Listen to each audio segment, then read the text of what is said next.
Most creative ideas don't fail because they're bad. They fail because the system around them is incomplete.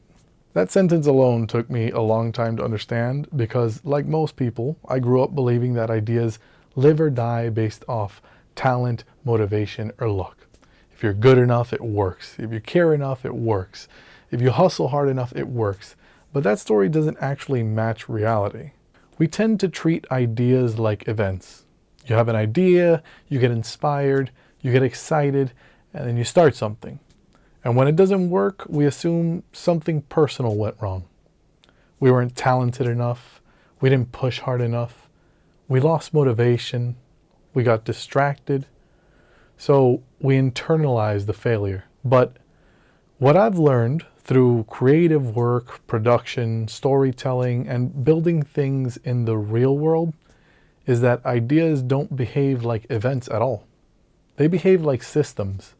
A system is what allows something to repeat, adapt, and survive contact with reality. And most creative people never design one. They rely on bursts of inspiration, emotional momentum, motivation cycles, or personal discipline. Those things feel powerful in the beginning, but they're unstable. They don't scale, they don't repeat, and they don't protect the idea once life shows up. Talent is real, creativity is real, and skills matter, but talent without structure is fragile. It only works when you feel good, when conditions are perfect, when energy is high, when nothing interrupts you. And that's not how real life works. Real life is inconsistent, energies fluctuate, responsibilities just start to compound, and attention gets pulled in a bunch of different directions. And if your idea depends entirely on you feeling a certain way, it will eventually collapse. Not because you failed, but because the system never existed. This is something I've seen over and over again in creative projects, in media production, in storytelling, in people with real talent and real potential.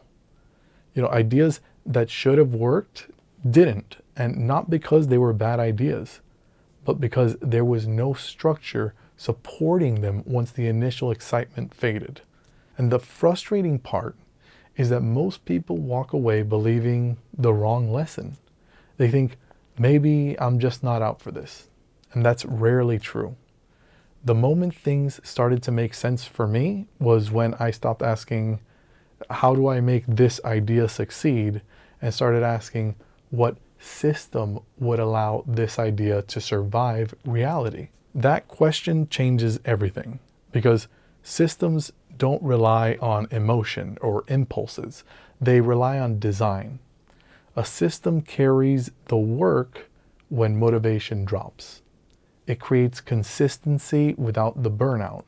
It turns one-off effort into repeatable output. It allows ideas to evolve instead of collapse. In other words, a system doesn't make creativity smaller, it makes it sustainable. And most creatives aren't taught to think this way. They're taught to express, to perform, and structure is often framed as restrictive, as boring, as something that kills creativity. But that's a misunderstanding. Bad structure kills creativity. Good structure protects it. Story systems exist to make the invisible structure behind creative work visible. Not to give you hacks, not to sell motivation, not to promise quick wins, but to help you think clearly about how ideas actually move from imagination into reality. Whether you're working with stories, media, technology, creative projects, or long-term work you want to actually last, if that resonates with you, welcome. Here I'll be sharing ideas, frameworks, observations, and systems thinking. Sometimes in writing, sometimes in video, always with the goal of clarity, no noise. Now, this isn't for everyone. If you're looking for shortcuts, this probably isn't for you. If you want fast results without thinking deeply, this probably isn't for you. But if you care about building work that lasts, if you want to design systems instead of chasing inspiration, and if you want to understand why things fail instead of blaming yourself, then you're in the right place. I want to keep things simple for you because ideas deserve more than inspiration. They deserve design. And if that's something that interests you, welcome to the channel. I'll see you in the next one.